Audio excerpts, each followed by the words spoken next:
For the Oklahoma State Cowboys, a bounce-back game is necessary. The Cowboys hosted the Pittsburgh Panthers Saturday afternoon in what was a high-scoring, all-out offensive onslaught. After last week's bittersweet ending, players and fans alike were looking for redemption. Oklahoma State started with the ball and only 16 seconds in made its presence felt.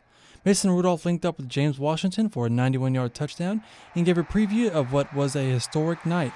Head coach Mike Gundy watched on and was pleased with Rudolph's performance after last weekend's game. You know, Mason came back. You know, it's tough being a quarterback when you lose a game like that. It's tough being a head coach when you lose a game like that. And he rallied back, so he did a nice job.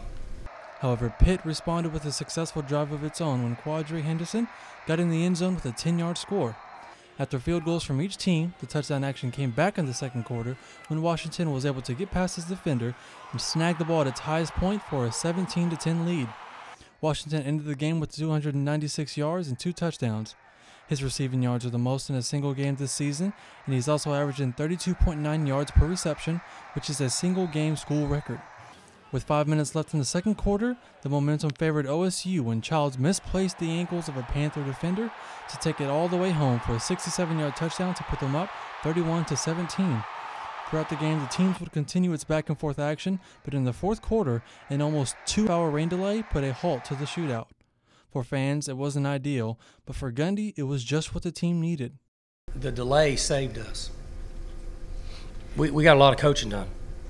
Defense coached, changed it, corrected it. Offense did some things. And when the delay happened, I was okay with it. The players had to refocus when coming back on the field to warm up and needed to seal the deal. With a little over 2 minutes left in the game, the Cowboys started its drive at its own 12-yard line, and with the second play, it was too easy not to score. Rudolph finds a wide-open J. Jawan Seals for an 86-yard gain to put them at the Panthers' 1-yard line and set up Childs for the game-clinching score and his 4th rushing touchdown. The Cowboys travel down to Waco next weekend to take on the 16th-ranked Baylor Bears. For the Poke Report, I'm Montel.